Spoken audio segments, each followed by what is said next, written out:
ರಾಜ್ಯ ಕರಾವಳಿ ಭಾಗದಲ್ಲಿ ಈಗ ಹೈ ಅಲರ್ಟ್ ಅನ್ನು ಘೋಷಣೆ ಮಾಡಲಾಗಿದೆ. ಕಾರವಾರದ ಕದಂಬ ನೌಕಾನೆಲೆ ಬಂದರಿನಲ್ಲಿ ಭದ್ರತೆಯನ್ನು ಹೆಚ್ಚು ಮಾಡಲಾಗಿದೆ. ಕರಾವಳಿ ಕಾವಲು ಪಡೆಯಿಂದ ಈಗ ಹೆಚ್ಚಿನ ಗಸ್ತಾಗ್ತಾ ಇದೆ. ಪ್ರತಿಯೊಂದು ಮೀನುಗಾರಿಕಾ ಬೋಟನ್ನು ತಪಾಸಣೆ ಮಾಡ್ತಾ ಇದ್ದಾರೆ. ಯಾಕೆಂದರೆ ಬೇರೆ ಬೇರೆ ಕಡೆಯಿಂದ ಮೀನುಗಾರಿಕಾ ಬೋಟ್ಗಳು ಇಲ್ಲಿಗೆಲ್ಲ ಬರ್ತಕ್ಕಂಥದ್ದು. ಗೊತ್ತಿಲ್ಲ ಯಾವ ದಿಕ್ಕಿನಿಂದ ಯಾವ ಶತ್ರು ಹೆಂಗೆ ಬರ್ಬೋದು. ಪಾಕಿಸ್ತಾನದ ಉಗ್ರ ನೆಲೆಯ ಮೇಲೆ ಭಾರತ ಆಪರೇಷನ್ ಸಿಂಧೂರಿ ಕಾರ್ಯಾಚರಣೆ ನಡೆಸಿದ ಬೆನ್ನಲ್ಲೇ ಉತ್ತರ ಕನ್ನಡ ಜಿಲ್ಲೆ ಕರಾವಳಿ ಭಾಗದಲ್ಲೂ ಕೂಡ ಅಲರ್ಟ್ ಅನ್ನು ಘೋಷಣೆ ಮಾಡಲಾಗಿದೆ.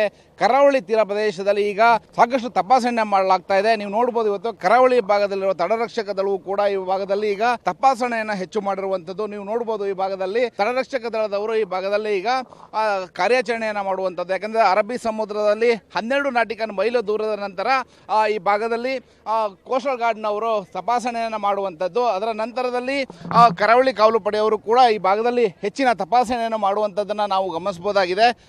ಈ ಭಾಗದಲ್ಲಿ ನಾವು ನೋಡ್ಬೋದು, ಈಗ ಹಡಗುಗಳು ಕೂಡ ಸಾಕಷ್ಟು ಬಂದಿದ್ದಾವೆ ಬಂದರಿನಲ್ಲಿ. ಅದರಲ್ಲಿಯೂ ನೋಡ್ಬೋದು, ಈ ಭಾಗದಲ್ಲಿ ಹಡಗುಗಳು ಕೂಡ ಸಾಕಷ್ಟು ಈ ಭಾಗದಲ್ಲಿ ಬರುವಂಥದ್ದು. ಬಂದರು ಅಂದಾಗ ವಾಣಿಜ್ಯ ಚಟುವಟಿಕೆಗಳು ಈ ಭಾಗದಲ್ಲಿ ನಡೆಯುವಂಥದ್ದು. ಇಂಥದ್ರಲ್ಲಿ ಪಾಕಿಸ್ತಾನ ಮತ್ತು ಚೀನಾ ಭಾಗದ ಸಿಬ್ಬಂದಿಗಳಿರುವಂತಹ ಹಡಗುಗಳಿಗೆ ನಿರ್ಬಂಧ ಹೇರಲಾಗಿದೆ. ಆ ಸಿಬ್ಬಂದಿಗಳು ಯಾವುದೇ ಕಾರಣಕ್ಕೂ ಈ ಭಾಗದಲ್ಲಿ ಇಳಿಯುವಂತಿಲ್ಲ, ಮತ್ತು ಆ ಹಡಗುಗಳು ಕೂಡ ಈ ಭಾಗಕ್ಕೆ ಬರುವಂತಿಲ್ಲ ಅನ್ನುವಂತಹ ಸೂಚನೆಯನ್ನು ಕೂಡ ಈಗಾಗಲೇ ಕೊಡಲಾಗಿದೆ. ಹೀಗಾಗಿ ಈ ಭಾಗದಲ್ಲಿ ಚೀನಾ ಇರ್ಬೋದು, ಪಾಕಿಸ್ತಾನ ಇರ್ಬೋದು, ಇವೆರಡೂ ಭಾಗದಲ್ಲಿರುವಂತಹ ಏನು ಸಿಬ್ಬಂದಿಗಳು ಈ ಭಾಗಕ್ಕೆ ಬರದಂತೆ ತಡೆಯುವಂತಹ ಕೆಲಸವನ್ನು ಬಂದರು ಇಲಾಖೆಯವರು ಮಾಡ್ತಾ ಇರುವಂಥದ್ದು. ಅದರ ಜೊತೆಗೆ ಕರಾವಳಿ ಕಾವಲು ಪಡೆಯವರಿದ್ದಾರೆ, ಅವರು 12 ನಾಟಿಕಲ್ ಮೈಲು ದೂರದಲ್ಲಿ ಈ ಭಾಗದಲ್ಲಿ ತಪಾಸಣೆಯನ್ನು ನಡೆಸ್ತಾರೆ. ಯಾಕಂತಂದರೆ ಬಂದರು ಭಾಗದಲ್ಲಿ ಬರುವಂತಹ ಮೀನುಗಾರಿಕಾ ಬೋಟ್ಗಳು ಒಂದು ವೇಳೆ ಇದರಲ್ಲಿ ಬೇರೆ ನುಸುಳುಕೋರರು ಈ ಭಾಗದಲ್ಲಿ ಬರುವಂತಹ ಸಾಧ್ಯತೆಗಳಿರ್ತವೆ. ಇಂಥದ್ರಲ್ಲಿ ನುಸುಳುಕೋರರು ಬರದಂತೆ ತಪಾಸಣೆಯನ್ನು ಕೂಡ ಹೆಚ್ಚಿನದಾಗಿ ಮಾಡಲಾಗ್ತಾ ಇದೆ.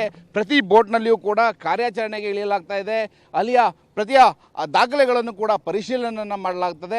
ನಂತರದಲ್ಲಷ್ಟೇ ಬಂದರಿಗೆ ಬೋಟ್ಗಳಿರ್ಬೋದು, ಶಿಪ್ಗಳಿರ್ಬೋದು, ಅವೆಲ್ಲವೂ ಕೂಡ ಬರಲಿಕ್ಕೆ ಈ ಭಾಗದಲ್ಲಿ ಬಿಡುವಂಥದ್ದು. ನೀವು ನೋಡ್ಬೋದು, ಈ ಭಾಗದಲ್ಲಿ ಸಾಕಷ್ಟು ಹಡಗುಗಳಿದ್ದಾವೆ, ಜೊತೆಗೆ ಬೋಟುಗಳು ಕೂಡ ಈ ಬಂದರಿಗೆ ಬರ್ತಾ ಇರುವಂಥದ್ದು. ಕಾರವಾರ ಬಂದರು ವಾಣಿಜ್ಯ ಬಂದರು ಇದೆ. ಇಲ್ಲಿ ವಿಟಮಿನ್ ಬಿ ಒಂದು ಕಚ್ಚಾ ಸಾಮಗ್ರಿಗಳನ್ನು ಈ ಭಾಗದಲ್ಲಿ ಡಂಪನ್ನು ಮಾಡಲಾಗ್ತದೆ. ಆದರೆ ಈಗ ಈ ಭಾಗದಲ್ಲಿ ಈಗ ಸಾಕಷ್ಟು ಕಠಿಣ ಕ್ರಮಗಳನ್ನು ಕೈಗೊಳ್ಳಲಾಗ್ತಾ ಇದೆ.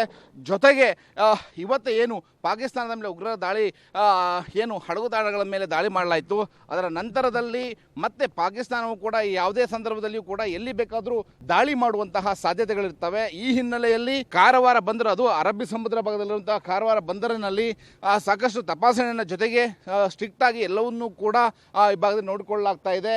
ಬಂದರು ಭಾಗದಲ್ಲಿ ಕಠಿಣ ಕ್ರಮಗಳನ್ನು ಕೈಗೊಳ್ಳಲಾಗ್ತಾ ಇದೆ. ಕರಾವಳಿ ಕಾವಲು ಪಡೆ ಇರ್ಬೋದು, ಹಾಗೆ ಭಾರತೀಯ ತಟರಕ್ಷಕ ದಳದವರು ಇವರೆಲ್ಲರೂ ಕೂಡ ಈ ಭಾಗದಲ್ಲಿ ಕೂಂಬಿಂಗ್ ಕಾರ್ಯಾಚರಣೆಯನ್ನು ಮಾಡ್ತಾ ಇದ್ದಾರೆ. ತಪಾಸಣೆಯನ್ನು ತೀವ್ರಗೊಳಿಸಲಾಗ್ತಾ ಇದೆ. ಜೊತೆಗೆ ಈ ಭಾಗದಲ್ಲಿ ಯಾರೂ ಕೂಡ ಅತಿಕ್ರಮ ಪ್ರವೇಶ ಮಾಡದಂತೆ ಚೆಕ್ಕನ್ನು ಮಾಡುವಂತಹ ಕೆಲಸವೂ ಕೂಡ ನಡೀತಾ ಇರುವಂಥದ್ದು. ಕ್ಯಾಮರಾಮನ್ ಸುರೇಶ್ ಜೊತೆ ನವೀನ್ ಸಾಗರ್, ಪಬ್ಲಿಕ್ ಟಿವಿ, ಕಾರವಾರ.